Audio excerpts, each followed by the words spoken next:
Welcome back to Mainstream PC, everyone. My name is Julian, and in this video I'll be showing off my monthly build. This time around I decided to go with a slightly higher configuration than I would usually build. The reason being is it's not gonna be just a gaming rig. This config is more intended to be a light video editing workstation / gaming / streaming setup. So in order to achieve that, I had to go with slightly pricier components, but I still hope I went with a good value for what it's gonna be able to do. For CPU, I decided to go with the Ryzen 9 3900X 12-core 24-thread CPU from AMD. It's got an advertised boost clock of 4.5 GHz, and I'm personally using the 3950X, which could be considered this one's bigger brother. In my own editing workstation, it's got 4 more cores, and I couldn't be more happy with it. So I believe this is gonna do a great job for a light video editing workstation, potentially with a higher focus on gaming. For memory, I decided to go with 32 GB of HyperX Fury DDR4 memory with a rated profile of 3200 MHz XMP. 32 GB because if we're gonna do any video editing on this workstation, then 16 gigs would probably not be enough for us. For my motherboard choice, I was quite torn between X470 or B550. Obviously X570 would have been a choice as well, but they're pretty pricey and I don't really see a reason to go with X570 at the moment.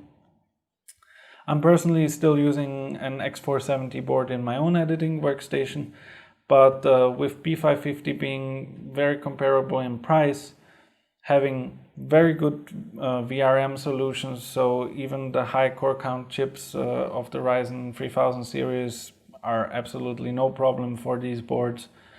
And the fact that you get the added bonus of having PCIe 4.0 support on both the 16X slot as well as one M.2 slot, there was really no reason not to go with a B550 board.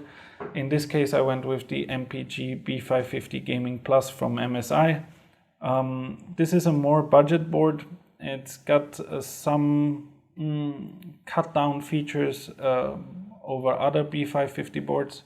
Mostly it's the the gigabit LAN connection, while the other boards, most of them have 2.5 gig LAN on them.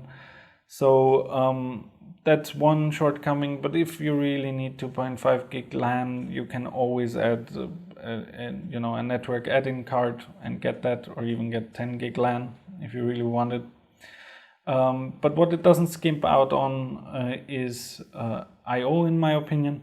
It's got very good USB connectivity, USB Type-C, both internal as well as on the rear.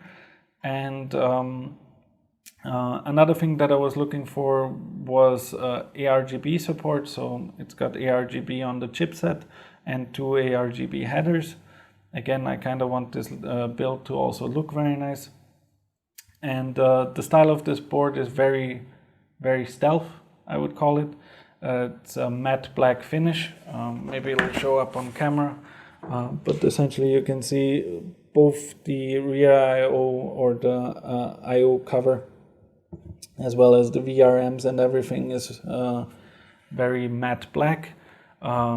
Nothing of color really standing out, so I quite like that. For boot drive or storage, I decided to go with the W Black SN750. I've personally used this drive for the last 2 years in my editing rig, and back then I was very torn between a Samsung 970 Evo Plus, I believe, or this drive, and I decided to go with this one because it was a bit more affordable and on paper seemed to perform very similarly, and I can tell you it does perform very, very similarly to the Samsung 970 Evo Plus, which I've also tested in comparison. and I've been editing video off of this, and it's a PCIe 3.0 NVMe drive with very good throughput rates. I believe it's like 3,400 megabytes per second sequential read. I believe in Crystal Disk Mark it does reach the advertised speed, so it's a very good drive. It's got good IOPS, got good longevity, so that's the reason I picked it for this build as well. As for graphics card, we're gonna be using an RTX 2080 in this build, non-super. This card came back from an RMA process after RMAing a 1080 Ti from Zotac, and apparently they didn't have any more 1080 Ti's laying around. So for me, this is a very affordable option to get a very decent performing card into this system. And unfortunately it didn't come with a box, because when you RMA cards, at least here you usually only get the bare thing, no box or anything. I'm glad they sent it in a anti-static bag even, but nevertheless I'm happy I got this card.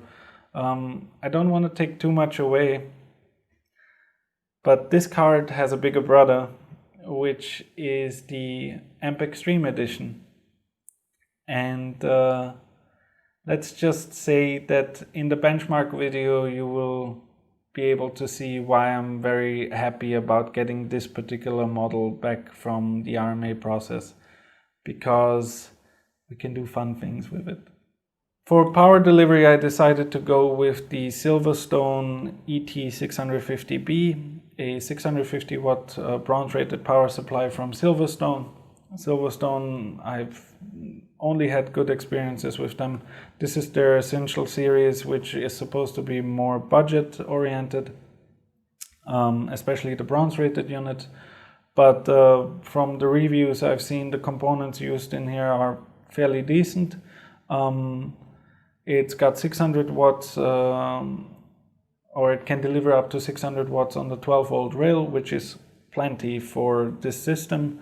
I can tell you from my own experience, I've got a 3950X and a 1080 Ti in my video editing workstation, and they combined, like in stress tests on GPU and CPU, cannot exceed 420 watts of power draw. So this system will probably fall somewhere in the same area, probably lower even. So this power supply will be more than enough. The only thing that's a little bit of a bother is it's non-modular, so we don't have any modularity. We'll have to deal with the cables, and the cables are these black ribbon type cables almost, not braided cables, and so in order to deal with that, I decided, because I still want the system to look fairly nice, to go with cable extensions for the 24 pin, the 8 and 6 pin PCIe, and for the CPU EPS header. So we're gonna have some braided cables, individually sleeved braided cables, or extensions to show in the case.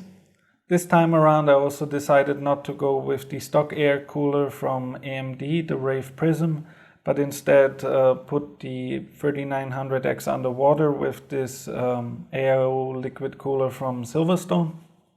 This is the Permafrost 360 or PF 360.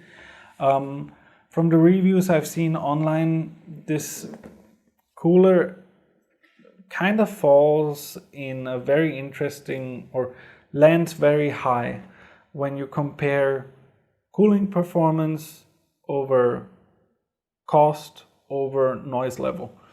This one is pretty much right up there. So I'm really hoping that it will perform as the reviews online show, and yeah, that's the reason I picked it. I also quite like it for the reason that it's got ARGB both on the pump block as well as on the fans, and it doesn't have an obnoxious logo. Actually, just like most other AIOs, it has the company logo right on the pump block. But Silverstone is just in a lucky position to have a very simple snowflake logo as their logo, which makes absolute sense on an AIO because it's keeping things cool. So I kind of found that a nice coincidence, or a decent, simple look. So I decided, why not give this one a spin in this build. As for case, I decided to go with the Cooler Master Masterbox TD500 Mesh, a case that I've been looking to build in for a while now. But it actually was my second choice. I would have preferred to build in the LANCool 2 mesh, which was or has been released already, but unfortunately is not available locally yet. So instead we're going to be building in this. It's a very interesting case. It's got the tempered glass window, which has like this crystallized kind of look, like cuts on it, that give it this crystalline look, which kind of leads over into the front plastic, or which then leads into, or doesn't really lead into it, but the front mesh also has this crystalline look to it. I really like Cooler Master cases, at least the ones that I've been building in personally. I've always enjoyed building in. So I hope this one will do a great job. It's got all the creature comforts that I'm looking for in a case, like a PSU shroud and plenty of space for cable management. So I hope it'll do a great job in this build. So that's it for the components. Let me put it all together, and I hope you guys enjoy the time lapse, and I'll see you in the outro.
And we're back, everyone.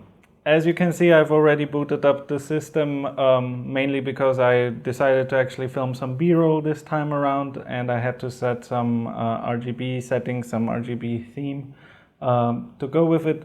I'm kind of on a purple train lately. I'm not sure even if it shows up on camera, but I do have some white accents here, just on the graphics card and on the third DIMM slot.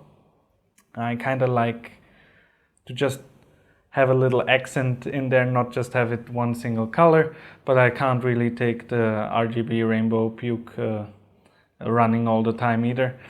So I'm quite happy with how the system turned out. It's looking pretty fantastic. One of the things I wasn't sure was the radiator placement initially. I was considering a push-pull configuration in the front, but I didn't really want the tubes to be on the top because yeah, it would still have been fine because the pump block is actually lower than the top of the radiator. But generally I don't like having the tubes on the highest point. It's apparently can cause the radiator to dry out, cause problems with the pump, like being fed air. So I prefer that the pump is at the lowest point, so I decided, okay, why not? I'll put it on the top, even though it's a little constrained with the motherboard here, but actually this case is very well thought out. There's especially for just 120 thick or wide radiator, there's plenty of space here, even with the VRM cooling on the top.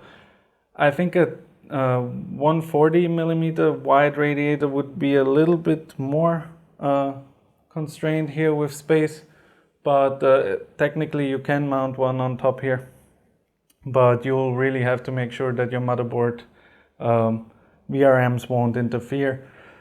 Another reason why I decided to go with this radiator configuration on the top is illumination. So it really shines up the case quite nicely like this, and you get the light from the front as well. And I have the same configuration in my own editing rig, pretty much, where I have a lot of front intake. I actually have one rear exhaust as well, but my top radiator is smaller. And I just exhaust the heat to the top, which convection helps it. In my opinion, it's a pretty decent configuration. It should still be positive pressure because these three fans have to push the air through the radiator, which is more constrained than these front fans, which just move air through the superfine mesh. So they should be able to push more air in than we're sucking out of the system, essentially, so dust shouldn't come in through the back or anything, or at least not overly so. And that's pretty much it for the build. Yeah, I put BIOS up on the screen already. As you can see, the 3900X is detected, 32 megabytes of system memory is detected. Everything's working as it should. One thing I want to point out, because somebody's been sent me a message about the cable management in my last build, which arguably was very constrained on space, so it never turned out perfect in the first place with cable management, even after I revisited it. But even here, I only film the quick and dirty cable management that I do because I usually don't have a lot of time on my cameras before they either run out of juice or also I'm actually trying to finish filming quickly because my family is also waiting for me. So I just want to show you this time around. This is what the cable management usually looks like after I revisit. I usually cut most of the cable management that I do on the quick and dirty version, and I bunch it up a little bit nicer. It might still be amateur level. This is what the person called it on my last video, but I think it's a significantly better than what I do just during shooting or during the shooting of the video. So I decided to title this build the Big Boy build. The reason being it's kind of like the step up from gaming. You're actually a big boy now. You need to do some video editing. You need to do some real work on your computer. This is the build for you. I really like how it turned out again, and I really enjoyed the build process. So with that being said, please like the video if you actually liked it. Dislike if you didn't like it. Please let me know what you didn't like about it. If you really want to help me out, share this video on social media with your friends, whoever you want with. It really helps me out a lot. And if you enjoyed this kind of content, then consider subscribing to my channel. Maybe you'll get notifications about future builds and future videos that I'll upload. This was Julian with Mainstream PC. Hope to see you again next time. Cheers.